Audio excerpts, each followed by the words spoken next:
may isang pusa. Alam mo yung pusa? Yung cat. Isang pusa, nangarap siya na makakain siya ng ibon. Ibon ba? Sa Bisaya pa, langgam. Langgam, hindi yung ibon. Okay, nangarap siya na makakain siya ng ibon.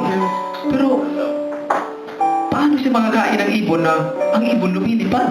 Ang pusa, andito lang sa ground. So, isang umaga, gumising ang pusa. Tumingin siya sa labas. Uy, nakita niya yung mga ibon. Dumadapo doon sa puno, doon sa may lupa, sa puno. Tapos, naghanap ng mga uod doon sa mga damuhan. Sabi ng pusa, maganda to. Tapos, ang ginawa ng pusa, kumuha siya ngayon, nag-ipon siya ng maraming mga uod. Yung mga uod, kasi paborito ng mga ibon yung mga uod. Kumuha siya ng maraming uod. Tapos nilagay niya sa isang, alam mo yung ligo? Bilao. Nilagay niya yung mga uod doon. Tapos pasan niya yung mga uod. Pumunta siya doon sa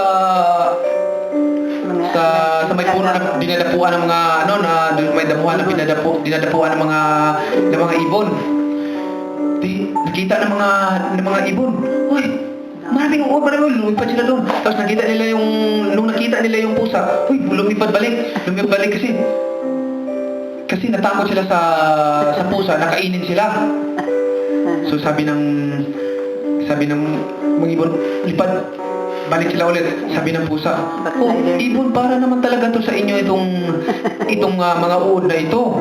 Inipon ko to para talaga sa inyo.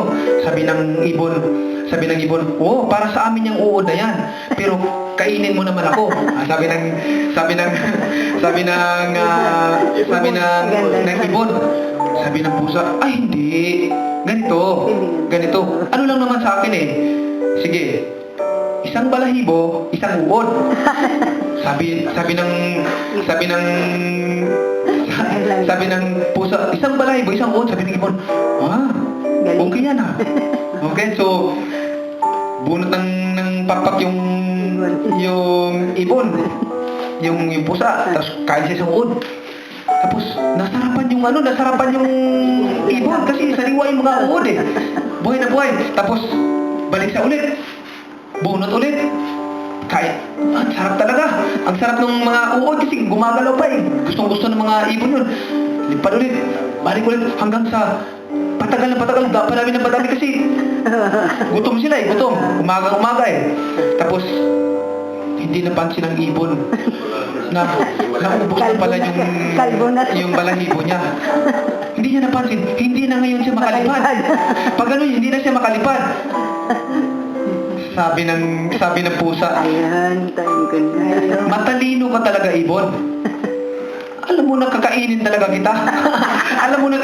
Matalino ka.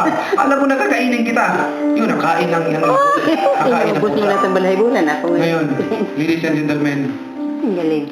tayo ba patuloy tayong gumagawa ng masama, hindi natin napapansin na we believe God, patuloy tayong gumagawa ng masama kahit maliit o malaking kasalanan is the same. Yes. Hanggang sa makontaminate na tayo sa devil, hanggang doon na tayo. Yes. Hindi na tayo magawala pag nandoon na tayo. Pag wala na tayong mga pakpak at hindi na tayo makalipad. Yes. So, ganoon din yan, pag paulit-ulit tayo gumagawa ng masama at pinapabayaan kahit maliit na kasalanan naman lang ito. So, pinapabayaan natin hanggang tayo ay mapunta na talaga doon sa kasamaan. Yes. Amen ba? Yan. So, may kwento, di ba? Okay. Magandang araw. So, gumawa tayo ng mabuti, huwag nating pabayaan na maging katulad tayo ng ibon. Okay? Na makain tayo ng pusa. Kung in short, yung pusa represent the devil. Okay? Makutamit kang punta ka na, maging masama ka na. Okay? Huwag tayong maging ibon para malaya tayo na masaya tayo sa piling ng Panginoon. Yes. Amen.